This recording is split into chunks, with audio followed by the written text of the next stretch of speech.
What's up, everyone? Nightflux here, and today I'm bringing you my Nova Grappler deck profile. So check it out and let me know what you think. It's probably going to be a little different than a Nova Grappler deck you've seen before, so we'll get right into it.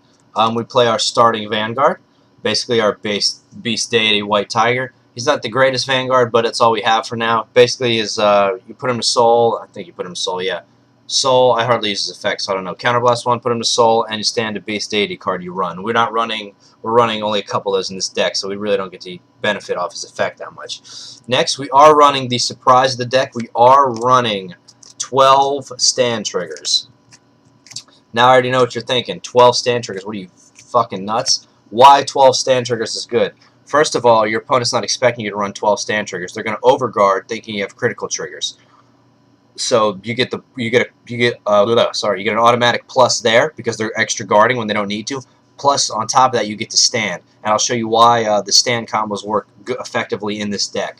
Also, with 4, 5, 6, 7 of the stand triggers, also when they're used to boost, get reshuffled in your deck, so you're constantly drawing into the stand triggers. This is basically kind of like a Spike Brothers version of a Nova Grappler deck. It's basically the way Nova Grappler works. It's a very aggressive deck. It's basically all or nothing. So with these 4, 5, 6, 7 stand triggers, they're constantly being reshuffled. When you shouldn't be drawing triggers, you'll be drawing triggers. Early game, you'll draw triggers. Mid game, you'll draw triggers. Late game, you'll draw triggers. All the time with this build. So those are the triggers we run, and we are running our 4 heal triggers as well, because heal triggers are always good. Then one heal trigger can change the game, so everyone already knows that. Next, our grade 1 lineup, we are running 4 Tough Boys, Staple Vanilla, AK Booster, very good card in my opinion. Sorry about the glare, guys. I know it's kind of annoying. We are running 4 copies of Death Army Guy. Death Army Guy's effect is when your Vanguard drive checks into a grade 3, you can stand him. Basically, I'm going to put this aside. I'm going to show a combo with him later as well. Also, we are running 2 copies of Clay Doll Mechanic. Basically, when he's called to a rearguard spot, you can you can unflip one of the damage in your damage zone. So that's good as well. We are running 1 Perfect Guard. I would run more if I had him, but 1 is doing fine for now, just because I don't have any more. That's the only reason. So this is kind of like a budget Nova Grappler deck. And then we are running 1 copy of Beast Deity Scarlet Bird. Basically, when you get him out and his attack hits, you search the top 5 cards of your deck for Beast Deity as your dragon, and if you have him, show him to your opponent, bring it in your hand. Good card, good techie card to have. This is the only other Scarlet or Beast Deity card we're running. Grade 2s, we are running 4 copies of Death Army Lady. Death Army Lady, same effect as Death Army Guy. Whenever you drive check into a grade 3, you stand her as well. So basically, your most optimal row combination would be at the bottom of Death Army Guy, at the bottom of Death Army Lady, attack, drive check into a grade 3, stand them both again to attack again. So it's like pure assault right there. 3 copies of King of Sword, basic 10k vanilla grade 2. 2 copies of Brutal Jack. I try not to run too many copies of him. I might actually add 1 more just to get more counterblast. But basically, he's restrained, and then when you counterblast 1, he can attack for the whole turn, and he is an 11k grade 2, so he's actually really good. And when he's boosted, he gets an additional 5k, so you're hitting crazy at grade 2 with him. We are running 2 of the 10k interceptors, just because I don't have any more of the perfect guards.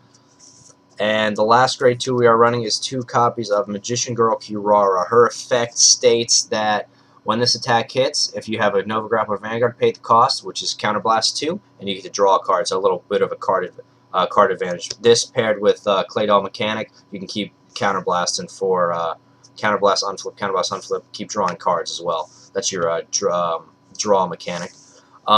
We are running 4 copies of Assured Kaiser. This isn't a good, it's not a good grade 3 to ride, but if you have to ride him, he still has a decent effect. I mean, when this unit's drive check reveals a grade 3 Nova Grappler, choose one of your guards and stand it, so you do get the stand off him if you do reveal the grade 3, which is good for if you could stand a Brutal Jack, that'd be good. And if you had a Death Army row, that'd be good as well, because you drive check into the grade 3, stand the whole Death Army row, then stand a Brutal Jack. and that would be it. That's an optimal combo. And the main kill card of the deck is the 4 copies of the Beast Deity Azure Dragon. If you don't know his effect, basically it states, choose a card named Beast Deity Azure Dragon from hand and discard it. When this unit's attack hits a vanguard, you may pay that cost. If you do, choose up to 2 of your rear guards and stand them.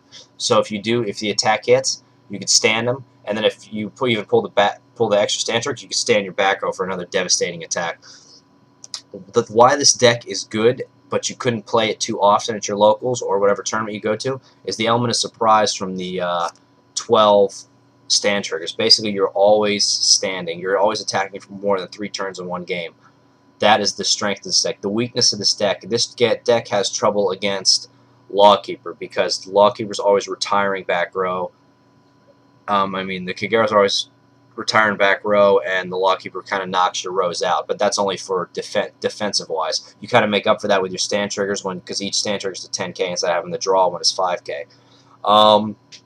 But that is the deck profile, and pretty much it's a good deck to run as long as your opponent doesn't know that you don't run any criticals. It's because when they don't know, then they're always overguarding to avoid that critical that you don't even have. So that's why you're making them waste cards and you're standing cards for extra attacks. This is why this deck is good. It's like an element of surprise deck. Alright guys, so make sure you like the video and comment in the section below. Let me know what you think of this deck. And I will see you guys next time. Okay, peace out.